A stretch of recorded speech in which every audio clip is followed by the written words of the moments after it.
I take it Mr. Freminet's condition has stabilized? Of course! I wouldn't have left the infirmary otherwise. I've been expecting those two, but might I inquire as to the purpose of your visit, Miss Sejuine? I wanted to check up on Miss Clorinde. How are you feeling? Mostly fine, I think. If you don't mind, I'd like to perform another quick physical exam. It'll just take a few minutes. All right. Thank you for looking out for me. I'll take my leave for now, then. Well, want to explain yourself, Wriothesley? Of course, but I'm not partial to the word choice of explain. How about enlighten? Where should I begin? How about you start by asking me any questions you have? You can start with whichever one you'd like to get answered the most. Then Paimon will begin. Did you know about Lyney's goals from the very beginning? No. I just knew they were fatui operatives sent to the fortress by the knave. As for their specific goals, I only figured those out as you made progress on your investigation. You managed to monitor and stay ahead of them even though you didn't know what they were trying to do? They came here with ulterior motives. I'm quite adept at discerning what that kind of behavior signals. Initially, I thought their goal was just to investigate Childe's disappearance. Lyney suggested that I had deliberately let him escape, but in truth, I didn't really do anything special to help or hinder him while he was here. Everything he did, from finding helpers to leaving this place, he did on his own. Of course, it's inevitable that the knave would make a big deal out of her fellow harbinger's unexplained disappearance. I'm also quite curious about where that harbinger went. So I figured I might as well let the fatui do their own investigative work. All I care about is the answer. So you were hoping Lyney's group would just do your work for you!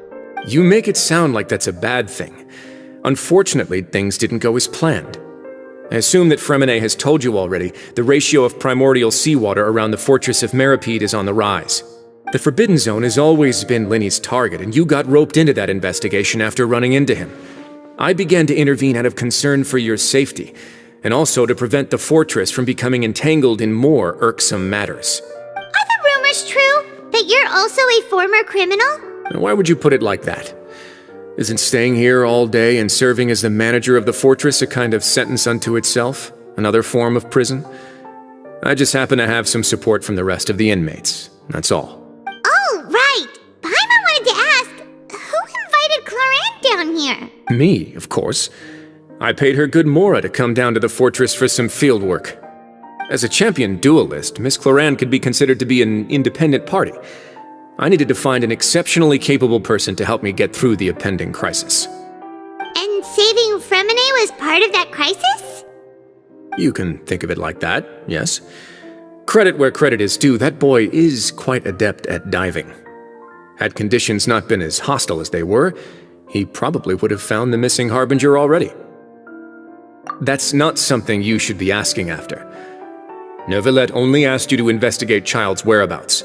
All I need to prove to you is that the Forbidden Zone had nothing to do with the harbinger's disappearance. That should be clear now that you've spoken to Freminet. But we've already uncovered that there's something wrong with the infirmary, and we've answered a bunch of questions that you threw at us. Isn't it about time that you answer our last question in return? You make a compelling case. Do you really want to know the answer that badly? Yeah, Paimon really wants to know. Even if the truth may not be pleasant? Follow me.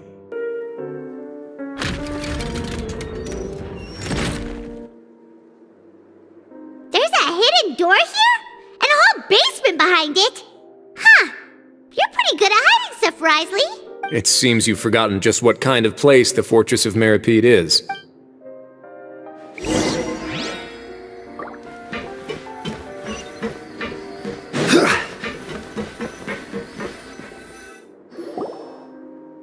Stand on the central plate. Wait, is there a secret mechanism or... Whoa!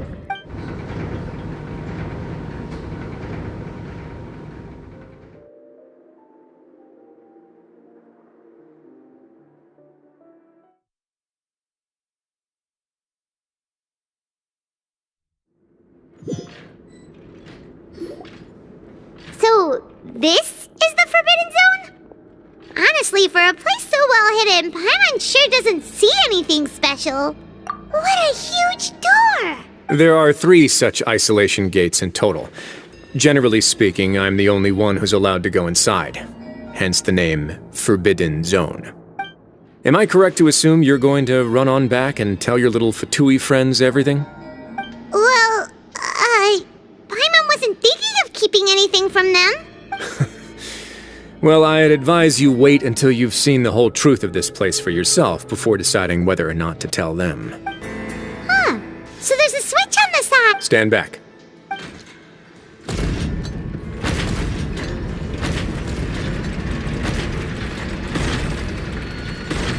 Whoa! They all just went up one by one! Go on, have a look.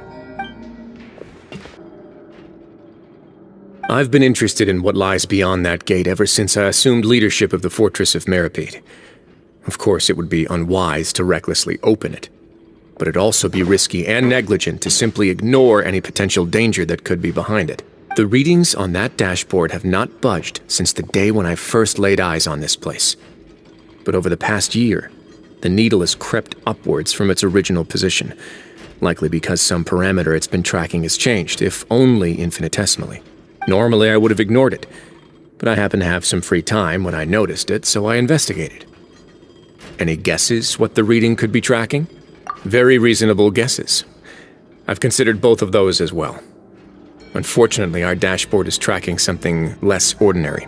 The temperature should vary with weather and climate changes, so for something that rarely shifts, the water pressure is more likely. We ran a few tests to increase the pressure from the outside, but the readings didn't change at all. Later on, a few more possibilities occurred to me, such as a potential connection with the primordial sea. I began to make a few preparations based on that hypothesis. Over the past few days, the needle has moved again. With that, and the symptoms that Freminet displayed after leaving the fortress, I can now confidently conclude that the readings represent the concentration of primordial seawater in the seawater nearby. The concentration of primordial seawater? But we're already under the sea! And that is precisely the problem. We're at the bottom of the sea, and now we're surrounded by toxic seawater. Somehow, primordial seawater got mixed in, and the concentration is steadily rising. Yes, that's very likely. But forget about the 2 of us! Not even Neuvillette knows where the primordial sea could be, much less where we could find and plug a leak. Oh. Oh! Seems like you've figured it out. I believe the primordial sea lies directly beneath this sluice gate. For some reason, the primordial seawater levels have risen significantly, and it's now very close to us. The indicators are now red. Although the gate still stands, some primordial seawater has already leaked out and mixed into the sea around us. If this continues, soon it will no longer be able to hold back the primordial sea at all. Yeah, you know what the legends say. If this place falls, then everyone in Fontaine will be turned into puddles in the span of a night. But that's just too weird! Why would the Fortress of Merepede be built right above a sluice gate for the primordial sea? Who built this place anyway? Your expression tells me you think this might be part of a vast, complicated conspiracy. To be honest, you might find the actual answer may be exceedingly boring. It's just that the secret of the Forbidden Zone had been long forgotten by the nation before I rediscovered it with my research. There's no single founder of the Fortress of Merepede in any traditional sense. What we know about its history has been left to us by the people who used to live here. When the previous Hydro Archon Egeria ruled the land, all convicted criminals from Fontaine were exiled. The people drove the criminals away like a wolf pack chasing away the banished. The criminals received no sympathy of any kind from the people. They were exiled to the desolate seaside, where they experienced only pain, struggle, and the bone-chilling cold. Some of them began to repent, and prayed to the Hydro Archon, asking if there was still anything they could do. The Hydro Archon took pity on them, and said, "You may go guard my secret, deep underneath the waves." And so, leaning on the power of the Hydro Archon, they gathered underneath the sea and began to build a fortress. They became a community down there in the deeps, and over the years helped it to grow. As the number of exiles increased, more and more people joined the community. When the first group of exiles died, they left the yet unfinished fortress to their successors. The Hydro Archon continued to lend her support, allowing the fortress and what it stood for to continue growing ever larger. Before long, this dark underwater fortress became the sinner's only home. And with that, the people here stopped referring to the fortress as a prison. They saw themselves as repenting sinners who would regain their freedom once they had sufficiently redeemed themselves. But as time went on, people also realized that the fortress was a lonely place. Once they had gotten used to life here, they could no longer feel comfortable living in the overworld. Once they had finished serving their sentences, some people left and some others chose to stay. They'd find some idle position and let their withered souls fade away with the ancient secrets of the past. After many, many centuries, few people still remember the reason for the fortress's founding. Now they just see it as an integral pillar of Fontainian society, as the place where criminals deserve to be sent. Now and again, researchers manage to break one law or another and live out their days in the fortress. I learned all this from an elderly historian. Everyone else just thought he'd made it all up. But now you know every part of that history is true. Indeed. It's just as the prophecy says. If this gate fails, then everyone will be dissolved into the sea. To be frank, not really. But sadly, that hasn't stopped this prophecy from proving all too accurate. Prophecies are troublesome things. Just hearing one will create the first wave of panic. Seeing signs of it will bring about the second, and actually witnessing it in real time, the third. Let's go somewhere else. I want to show you something. This is it. Your Grace, perfect timing. The results from our last round of experiments have... Wait, Jurier, he's not alone! Huh? Lorvine and Jurier? No need to panic, you two. I've already told them about our plan. What? After you warned us not to tell a single soul about any of this? I'm skeptical as well. Are you sure they are trustworthy? The results speak for themselves, don't they? These two may already know more than you could ever imagine. All right then, if Your Grace insists. They seem harmless enough, so I'll trust them for now. Well, how about some reintroductions? This is Jurier, one of the highest-ranked researchers from the Fontaine Research Institute. He used to work under Edwin. Good. Saves me a bit of time explaining. Edwin's main areas of research were archaeum and gravimeters. As his assistant, Jurier is quite familiar with them as well. I hired him to be my technical consultant. You want to blow up the fortress of Meripede? What a lovely idea. I'm already imagining it in my head. Gotta admit, I'm tempted as well. Guys, focus! Focus! That taskmaster over there is Miss Lorvine, and is also one of my technical consultants. While Jurier used to be Edwin's assistant, she used to be Jurier's assistant. Ooh, are they together? See, everyone keeps asking this question. Are you too sure you're not a couple and just using your work as a convenient cover? Your Grace, I am not in a relationship with this man. If I dated her, I'd officially be madder than Edwin. Jeez, forget I said anything then. Follow me. Whoa, there's another door that goes right up. Your constant amazement makes it seem like the fortress can do anything. But Paimon really thinks everything's super cool.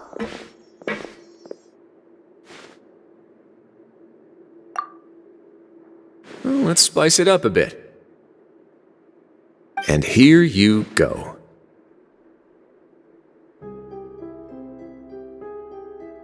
What a huge ship! This is also a production zone that Paimon's never seen before. What's going on? How much do you know about Fontainian history? Not much at all. Well, then maybe you haven't heard the story of ancient Lemuria. To give you a quick rundown, Fontaine used to be ruled by the Lemurian dynasty. According to legend, The Lemurian king Remus came to this land after being inspired by divine revelation and found the seer Sibila, who had taken on the form of a golden bee.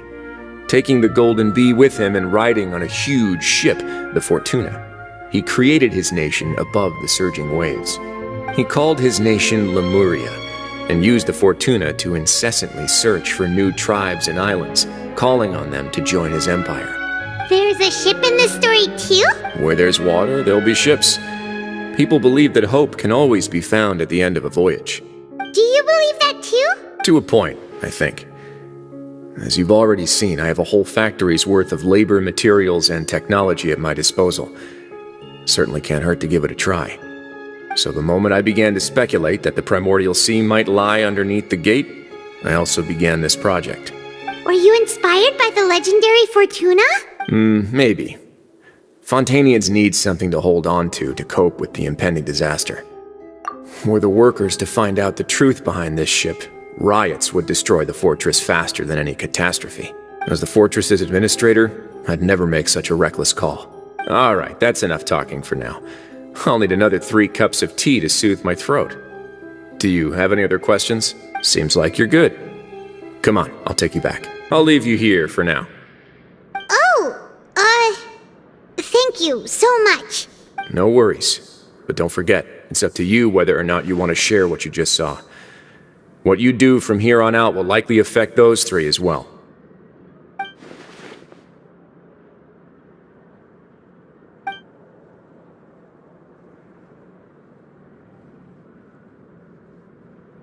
Yeah, we'll put a lot of thought into it for sure. Great. I look forward to what happens next. We're back! Welcome back. Do you want a cup of tea? How can you be so much like Wriothesley, always drinking tea? Huh. Actually, now that you mention it, I just remembered something now. While I was sedated, I could still barely hear 2 people talking next to me. They were discussing everything, from the leaves to the water and even the teacups themselves. Must have been Wriothesley and Sijuin. Yeah, I heard 1 male voice and 1 female, so it should have been the 2 of them. They really were just talking about brewing tea. I really can't make sense of this place. So, Traveler, Paimon, were you able to learn anything from Wriothesley? Yeah, he explained everything. Very well. Then, would you mind checking your answers against my speculations? Yeah, I took the time to rest, so I'm feeling a lot more relaxed now. Nobody else is around, and Miss Sijuin is also busy with something or other, so let's just talk here. All right, then I'll posit my theories. I asked myself 3 questions. Firstly, why was Freminet affected by the primordial seawater? It was because he dove into the sea. My theory is, the long-lost primordial sea is probably very close to the fortress of Merepede. Whoa, he's good. He got that right on the first try. That's our Lyney. Secondly, Wriothesley's attitude changed dramatically during the course of our stay here. He ignored us completely at first, then suddenly roadblocked us. Why? I spent quite a long time thinking about this. If he has been monitoring the fatui since the very beginning, he probably ignored us at first because he was hoping we could find Master Childe for him. What's more, the Fortress of Merepede is not part of Fontaine's court system, nor does it report to Eudex's neuvillette. Wriothesley is basically the king of a no-man's land. As long as the fortress doesn't do anything about Master Childe's disappearance, Father can use it to pressure the Fontaine authorities. And while the 2 factions are pitted against each other, Wriothesley will be free to move between the parties of interest. If I had to guess, he probably has something that he's working on himself. It's likely related to the secret of the infirmary, but I just can't think of what it could be. You're super smart. Thanks so much. Then finally, there's the last question. If Wriothesley does have a plan, what could it be? All I know for now is that his plan probably has something to do with the changing nature of the seawater. He's even gotten clorinde to help him out. That can't be the full extent of what he's doing. There's probably a secret passageway behind the block in the infirmary, and there's something big in the fortress that most people here never get to see. He has a bargaining chip, and it could be important enough for Father to deal with him directly. I don't have enough information, so I have no idea what his chip might be. But let me guess. You have the last piece of the puzzle.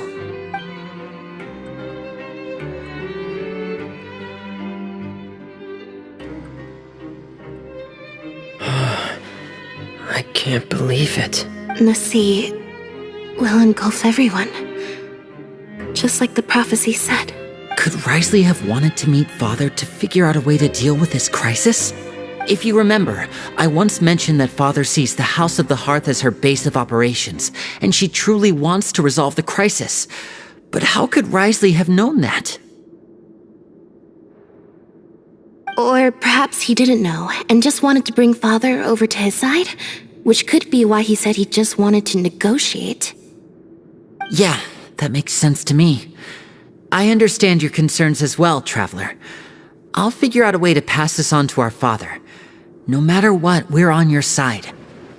The two of you have already aided us far too much. We probably wouldn't be standing here right now if not for you. If you ever need anything else going forward, please come to the House of the Hearth at any time.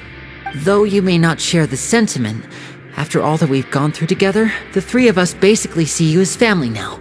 You have my gratitude. Thank you for protecting Lyney when it really mattered. And thank you for sharing the secrets of the fortress with us. We didn't think you were going to do it. Why are you being so formal all of a sudden? Given your strength, you might not need our help at all. But if you are ever in danger, we will try our best to protect you. Aww, the sound of that makes Paimon feel all warm and safe inside.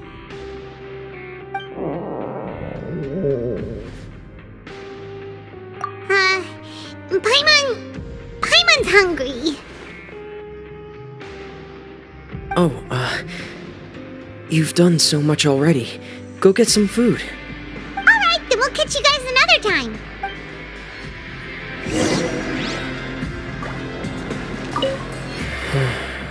I feel like I should try to become someone more capable of helping. You're incredibly helpful. Lyney thinks so too. Yeah, you two are always telling me not to push myself, but aren't you just like that as well?